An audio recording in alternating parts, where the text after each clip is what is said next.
안녕하세요. 다산이드 전병칠 원장입니다. 자, 이번 시간에는 유도전동기의 특성에 대해서 알아보도록 하겠습니다.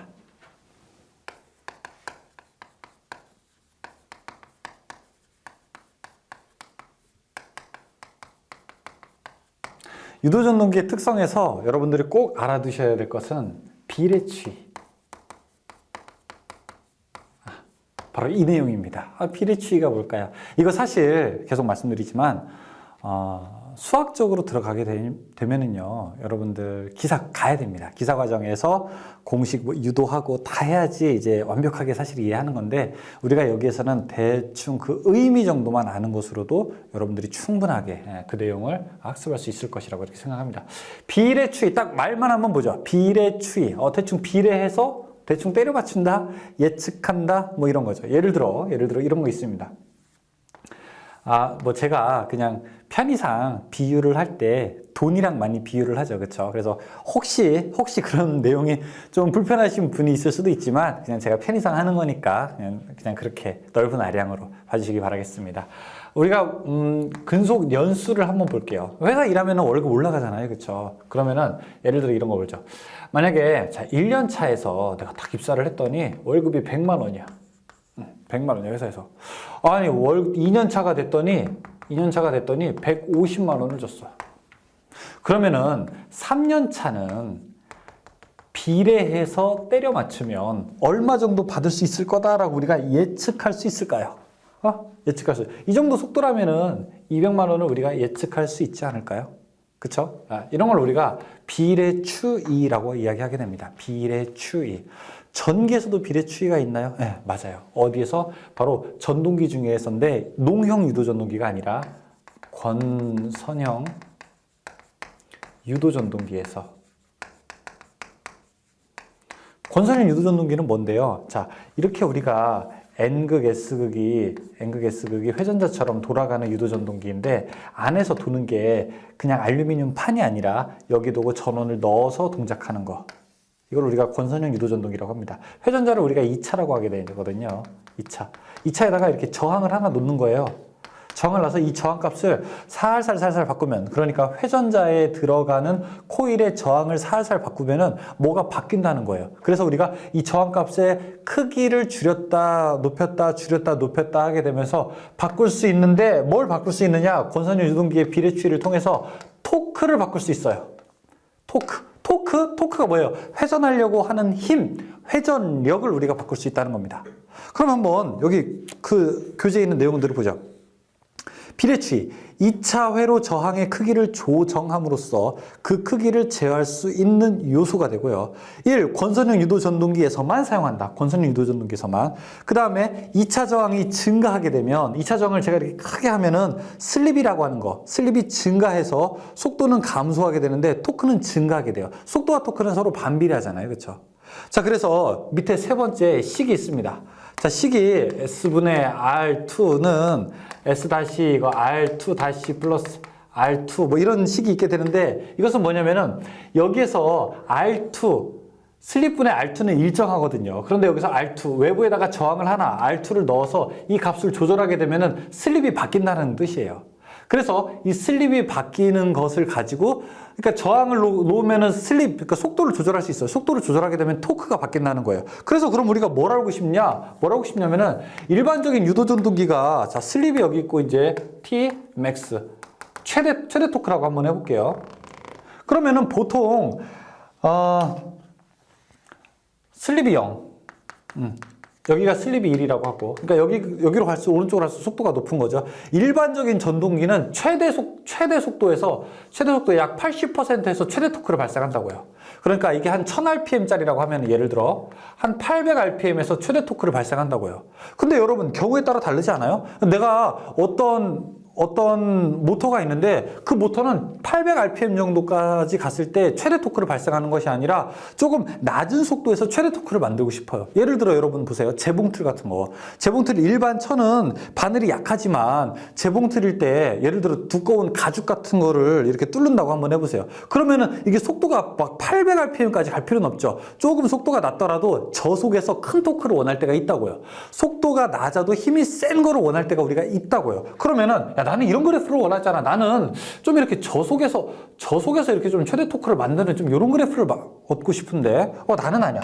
나는 이번에 내가 사용하는 기계는 말이야, 한 500rpm 정도에서 최대 토크를 얻고 싶어. 그래서 다들 최대 토크를 얻고 싶은 시점이 다를 수 있어요. 그때 사용하는 것이 바로 비례치입니다. 즉 여기에 있는 저항을 살살 조절하게 되면은 슬립의 범위가 바뀌게 되는데요. 슬립의 범위가 바뀌면서 최대 토크의 시점을 조절할 수 있다는 거죠. 그러면은 어떤 유도전동기는 처음에 출발할 때 큰 힘을 얻고 싶은데 이렇게 출발할 때 최대 토크를 얻고 싶은 이런 형태도 우리가 만들 수 있게 되는 거죠. 자, 그러니까 비례치를 이용하면은 최대 토크의 어떤 거 시점을 바꿀 수 있다.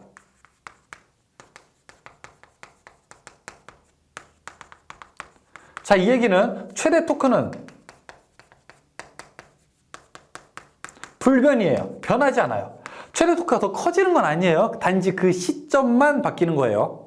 아셨죠? 최대 토크의 시점만 바뀌는 겁니다. 여러분들이 예를 들어 회사에서 보너스를 주는데, 야, 연말에 내가 100만 원 줄까? 연초에 100만 원 줄까? 아니면 9월에 100만 원 줄까? 아니면 여름휴가 때 100만 원 줄까? 100만 원의 크기는 똑같아요. 바뀌지 않아요. 그런데 연초에 줄 거냐, 연말에 줄 거냐, 사람마다 다르잖아요. 어떤 사람은 연초에 필요한 사람이 있고 어떤 사람은 연말에 필요한 사람이 있잖아요. 마치 그런 것과 같은 거예요. 어떤 게? 비례추이가. 최대 토크 비례추이 변하냐? 변하지 않는다예요. 변하지 않는다. 아셨죠? 자, 거기 특징 보시게 되면은 2차 저항을 변화해도 최대 토크는 불변한다. 밑줄 하나 치세요. 자, 그리고 2차 저항을 크게 하면 기동 전류는 감소하고 기동 토크는 증가한다. 자, 비례추이 할 수 있는 거, 때려 맞출 수 있는 거, 우리가 월급 이런 거 때려 맞출 수 있어요. 연차 때려 맞출 수 있어요.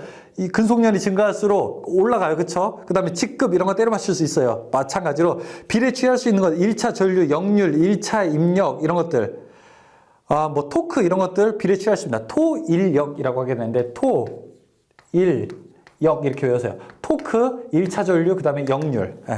자, 그래서 비례취할 수 없는 것, 출력, 효율, 동선, 동기속도 이런 건 비례취할 수 없다. 자, 밑에 원선도 나와 있게 되는데 원선도 그냥 넘어가십시오. 넘어가시고 맨 밑에 원선도에서 알 수 있는 것, 1차 동선, 2차 동선, 1차 입력, 철수선, 여자 전류 그냥 이 정도만 보십시오. 다음에 세 번째, 효율.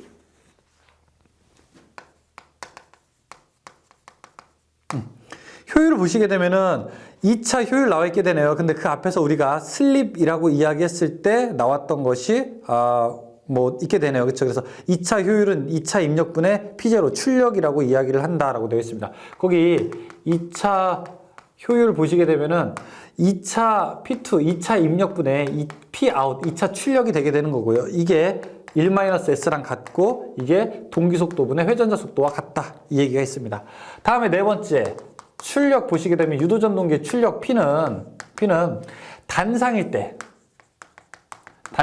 P는 VI 코사인 세타가 되는 거고요. 그 다음에 3상이 될 때는요, P는 루트 3 VI 코사인 세타가 되는 겁니다. 여기에 효율까지 들어갈 수도 있어요. 효율 들어가면 여기에 이렇게 효율만 곱해주면 되는 거죠. 이걸 우리가 읽을 때는 에타라고 있습니다. 에타. 주로 효율 나타낼 때는 이렇게 에타를 나타내죠. 다음에 토크 특성이 있죠. 토크 우리가 본 적 있지 않습니까? 그쵸? 자, 토크. 5번의 토크 특성. 토크는 어떻게 계산한다? 0.975 하고 n분의 p. 직육이랑 똑같아요. 킬로그램 메타로 계산한다. 자, 그리고 토크는 유도전동기는 어떻게 된다? 전압의 제곱에 비례하게 된다. 전압이 2배가 되면요, 토크는 4배가 되는 겁니다. 자, 여기서 하나. 유도전동기는 토크 전압의 제곱에 비례하고 뒤에 나옵니다. 동기전동기는 전압에 비례한다. 이것만 기억하십시오. 자, 제가 여러분 반복 강의를 좀 여러분 계속 강조하죠. 반복 강의 여러 번 들어야 된다. 왜 그러냐면은 지금 예를 들어 동기기 같은 경우에는 제가 여기서 아무리 동기기 개념이 조금 들어가기는 하는데 여기서 동기기에 대한 것들을 이야기하면은 잘 이해가 안 되죠. 근데 이제 우리가 뒤에서 한번 배우거든요. 한번 배우고 나중에 두 번째 올 때 이런 얘기를 듣게 되면 아 맞아 그때 그거였지라고 하면서 영감 오는 것들이 있습니다. 아셨죠? 그래서 저희 다산에듀 강의가 저희 전기기능사 필기가 조금 짧으면서도 여러 번 반복하는데 좀 용이하게 그렇게 강의를 여러분들 만들었습니다. 그러니까 꼭 한 번만 보지 말고 두 번, 세 번 보고 그리고 용어 잘 모르겠는 거는 처음 볼 때, 두 번 볼 때 용어 잘 모르는 것에 대해서 너무 신경 쓰지 마세요. 너무 거기서 완벽하게 알아야 되겠다. 막 인터넷 찾아가지고 그 정의가 뭐냐 아니면 뭐 어디 사전 펼쳐가지고 아니면 수학책 펼쳐가지고 절대 그렇게 하지 마세요. 아셨죠? 편안하게 한두 번은 편안하게 들으시기 바라겠습니다. 네. 자 그러면 문제를 한번 보도록 하죠. 1번 비례추이를 이용하여 속도 제어가 되는 전동기는 무엇이라고 하는가? 1. 권선형 유도전동기. 2번 권선형에서 비례추이를 이용한 기동법은 자 2차에다가 저항 놓는 거라고 했잖아요. 그렇죠? 2차 저항 기동법. 3번 다음 중 유도전동에서 비례추이를 할 수 있는 것은 무엇이냐? 비례추이할 수 있는 것 토일역 역률. 4번에 삼상 유도전동기의 특성에서 비례추이하지 않는 것은 무엇이냐? 1번에 출력은 비례추이할 수 없어요. 5번에 권선형 유도전동기 기동 시 회전자 측에 저항을 넣는 이유는 무엇이냐? 회전자 측에 저항을 넣는 이유는 비례추이 하려고. 비례추이 왜 하려고 그래요? 최대 토크를 얻으려고. 그쵸? 기동전류 억제와 토크 증대 4번이죠. 6번 삼상 권선형 유도전동기 기동 시 2차 측에 저항을 접속하는 이유는 출발할 때 토크를 크게 하고 싶어서 1번이죠. 7번 삼상 유도전동기의 2차 저항을 2배로 하면 그 값이 2배로 되는 것은 슬립, 저항을 크게 하면 슬립이 커지죠. 속도가 내려가게 되는 거죠.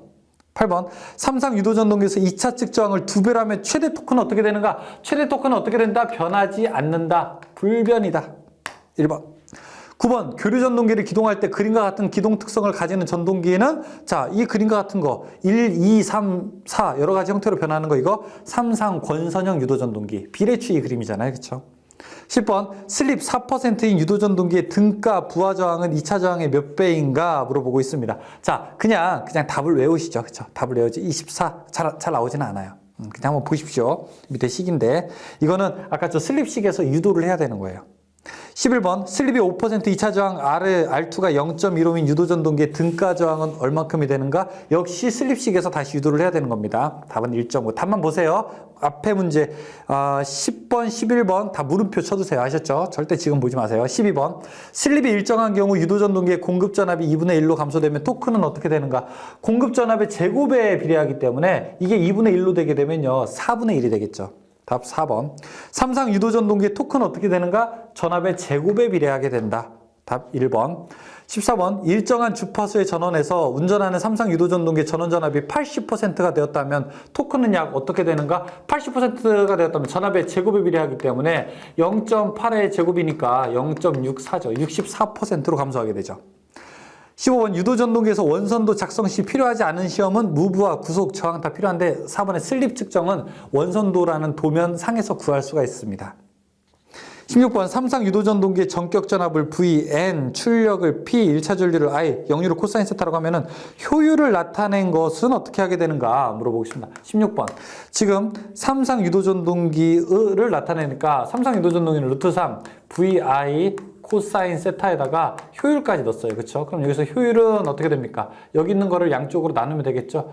루트 3 VI 코사인 분의 P 이렇게 계산할 수 있죠. 답은 3번이죠. 끝이네요. 그렇죠? 네. 자, 여기까지 해서 우리가 유도전동기의 특성까지 알아봤습니다. 수고하셨습니다.